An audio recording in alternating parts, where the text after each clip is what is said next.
દલિત હિન્દુઓ છે, એક આદિવાસી હિન્દુઓ છે, એક મુસ્લિમો છે અને એક ખ્રિસ્તીઓ છે. આ 5 પ્રજાઓ ભારતમાં વસે છે મુખ્યતઃ. એનામાં જે દિલ્હીમાં બજેટ બને છે કે ગાંધીનગરમાં જે બજેટ બને છે 90% રેવન્યુ માત્ર સવર્ણોમાંથી આવે છે. એમના માટે કોઈ યોજના નહીં, એમના માટે એક નવા પૈસાની યોજના નહીં. પટેલો આ ઊંચા આવ્યા કઈ યોજનાથી આવ્યા? કોઈ અનામત હતી, કોઈ ફલાણું હતું, કોઈ એની મેળે ઊંચા આવ્યા. પાકિસ્તાનમાંથી સિંધીઓ આવ્યા, એમના માટે કોઈ યોજના નહીં. એ સિંધીઓએ ફૂટપાથ ઉપર બેસી અને પીપરમેન્ટ ને બિસ્કિટ વેચી આજે તમારા કરતા સારા મકાન બનાવ્યા. એ કોના જોડે ઊંચે આવ્યા? માત્ર પોતાના જોડે.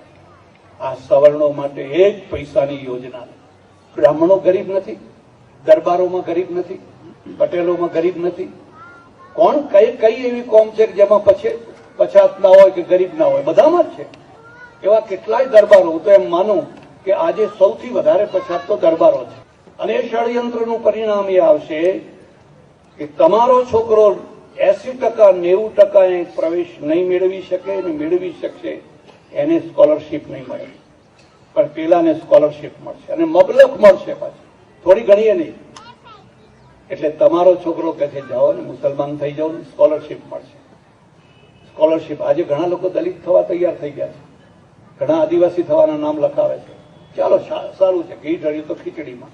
પણ આ તો પરિણામ એ આવશે કે જેને મબલક સ્કોલરશીપ ને બધી સગવડો મળે છે તો હિન્દુના છોકરાઓ આ લાલચમાં ધર્માંતર કરી બેસશે. કેટલું મોટું ષડયંત્ર છે. અને આ ષડયંત્રથી જો આપણી આંખો ઉઘડતી હોય તો આપણે પડકાર આપવો જોઈએ. બહુ મોટી રેલી કરીને, એક સુપ્રીમ કોર્ટમાં રીટ કરીને એક બહુ મોટો પડકાર કરવો જોઈએ કે તમે અમારી આત્મહત્યા કરવાનો પ્રયત્ન કરી રહ્યા. આના કારણે તો આખો હિન્દુ સમાજ ધર્માંતરિત થઈ જશે. નરેન્દ્રભાઈએ એકલા અવાજ ઉઠાવ્યો કે આ ખોટું છે, આ બરાબર નથી. બાકી તો બધા